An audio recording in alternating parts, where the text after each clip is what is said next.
Bonjour, ici Crypto Ali, j'espère que vous allez bien aujourd'hui en ce 28 juillet. Alors sans tarder, comme d'habitude, avant les nouvelles, on va aller voir le prix du XRP qui a bougé pas mal depuis les 5 dernières heures avec un chiffre qui se situe à présentement 71 centimes avec une hausse de 8,6% depuis 24 heures. Ça l'a monté plus que ça, c'est juste que présentement, ça calcule sur les délais à 24 heures et moi, ici, à l'heure de l'Est où ce que je suis, 9h46, c'est déjà pompé et quand je me suis levé, ben le prix était déjà comme en train de redescendre. Alors, en gros, c'est pas compliqué qu'est-ce qui s'est passé. On va voir ça immédiatement après Fiat Leak. On voit la montée ici qu'il y a eu là, qui est très grosse montée. Il y a une raison pour ça. Cette fois-ci, on est capable de mettre la main sur la raison. Souvent, on sait pas pourquoi. Mais quand même, les marchés sont en train de redescendre. De 40 losers contre 24 gagnants. Est-ce que XRP va tenir le cap à 71? On a monté à 75, je sais pas. La nouvelle, pourquoi que ça a monté, c'est très très simple. OK? Et on va aller la trouver la nouvelle sur ripple.com Insight, nul autre que le site Ripple pour vous montrer que la place où ce que vous prenez vos informations est très importante. Et dorénavant, sur ma chaîne, je vais faire une vigilance supplémentaire pour les nouvelles et je vais essayer de faire en sorte que qu'est-ce que je vous montre, ça soit le plus précis possible, OK? Parce que des fois, c'est facile de trouver des nouvelles, mais elles sont pas toujours justes. Alors, c'est simple. Le ODL, la liquidité sur demande, a été lancé pour le Japon. Alors, on peut voir ici que pour la région là, de la PAC qu'on appelle, et aussi les Philippines. Alors, les Philippines, pour ceux qui ne savent pas, c'est 5 millions de citoyens qui vivent à l'étranger. Alors, ils envoient beaucoup d'argent hein, à leur famille, cousins, amis et tout.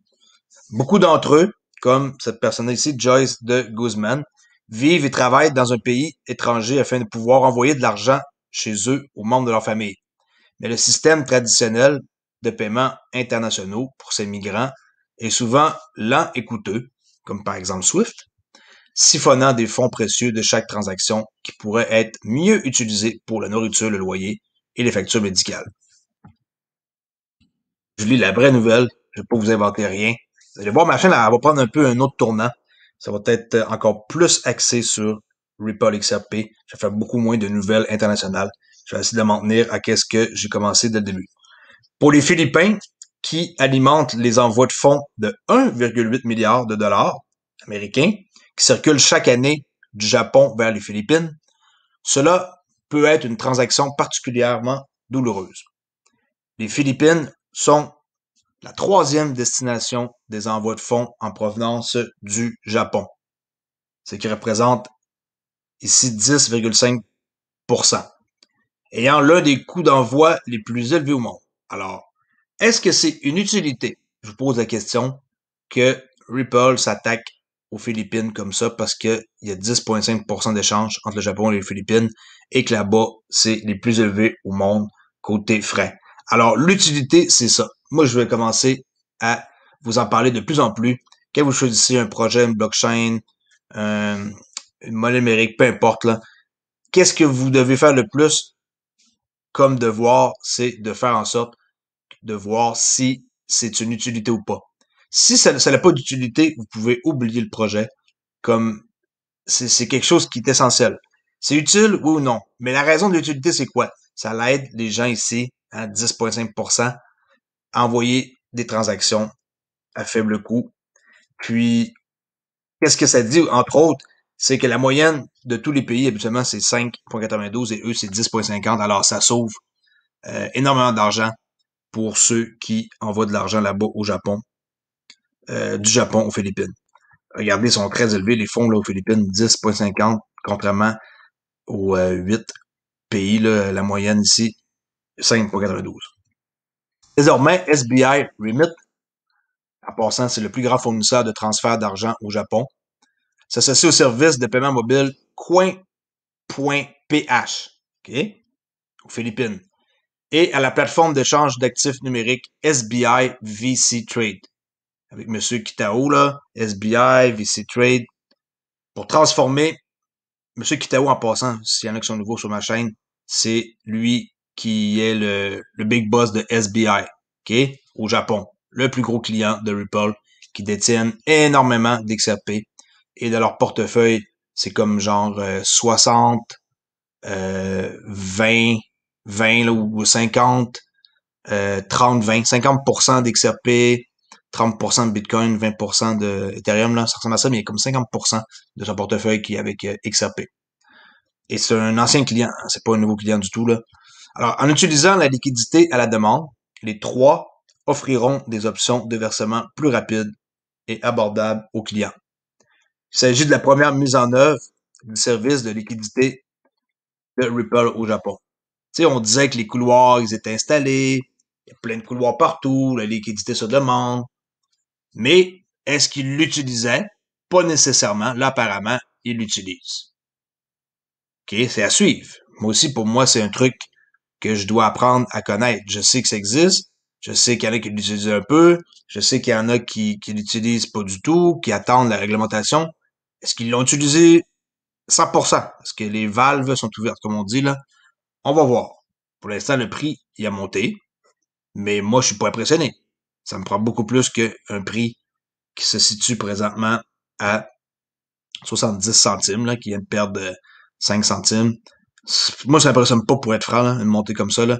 Ça m'en prend beaucoup plus pour être impressionné. Mais que le XRP coûte 100 dollars, je vais peut-être commencer à être excité, mais sinon, pour l'instant, je fais mes trucs et j'essaie de comprendre le plus possible dans quoi je me suis embarqué. OK? Alors, Ripple, qu'est-ce qu'ils disent ici? C'est qu'ils voient un énorme potentiel dans l'exploitation de la technologie blockchain pour transformer non seulement la façon dont les transactions de paiement sont effectuées, mais aussi la façon dont nous gérons notre entreprise en débloquant le capital piégé, les comptes Novo Vostro qu'on appelle. C'est ce qu'a déclaré M. Nobuo Endo, le directeur qui représente SBI Remit. Le lancement d'ODL au Japon n'est qu'un début. Ben oui, ça prend un, et j'étais 100% sûr que ça allait être le Japon qui allait commencer en premier à utiliser l'ODL. C'est normal, le plus gros client. Et M. Nuobo Ando dit que ils sommes impatients de continuer à repousser les limites de l'innovation financière au-delà des paiements en temps réel uniquement aux Philippines, mais également dans d'autres parties de la région. Si vous pensez que ça va s'arrêter aux Philippines, là, oubliez ça. C'est comme une tentacule, là, les pieuvres, là, c'est partout. Avec un zoom arrière, cet accord fait partie de la croissance explosive de Ripple dans la grande région Asie-Pacifique, qui est la PAC. Avec un poids croissant du commerce électronique, des populations de plus en plus mobiles, une clarté croissante concernant les réglementations en matière de crypto-monnaie, l'Asie-Pacifique est l'une des régions à la croissance la plus rapide pour Ripple, avec des transactions en croissance de 130% d'une année à l'autre. C'est pas rien, là. 130% d'augmentation. Vous pouvez imaginer d'ici 2025, le temps que tout soit ISO 20022. Wow. La nouvelle fait également suite à des partenariats similaires avec d'autres sociétés comme Novati et Trenglo. Trenglo, vous savez, ils ont acheté, c'est 40% des parts de Trenglo. Alors, Ripple sont vraiment en train de s'approprier la région de l'Asie-Pacifique, la PAC. Ainsi aussi que l'embauche récente par Ripple du vétéran de la finance de la technologie, Brooke. M. Brooks N. Westall, je sais pas comment on le prononce là, en tant que directeur général de l'Asie du Sud-Est. Pour l'avenir, Ripple est parfaitement positionné pour répondre aux besoins croissants de la PAC, okay, la région de l'Asie-Pacifique.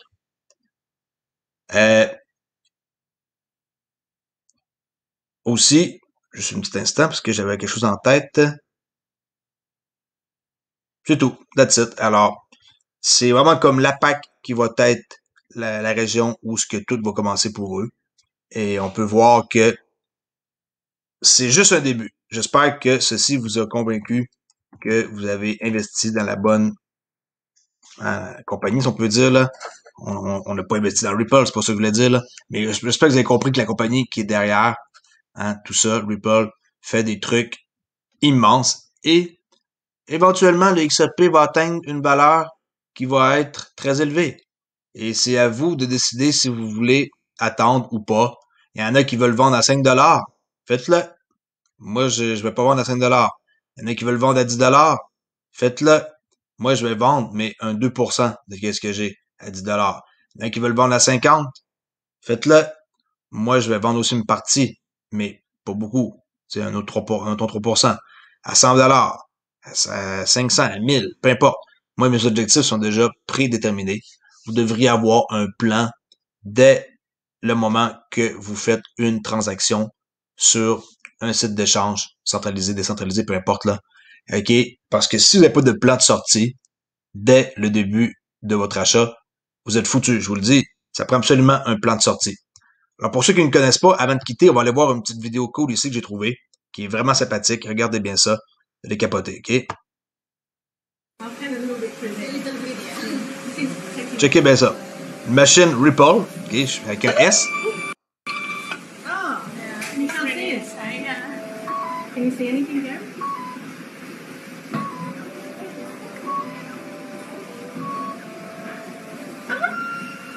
Nice. Regardez le logo du XRP. En plus, c'est écrit XRP. J'en veux une. Je vous dis, je sais pas à quelle place qu'ils ont pris ça, là. Wow, regardez. No joke. Ain't that a bomb?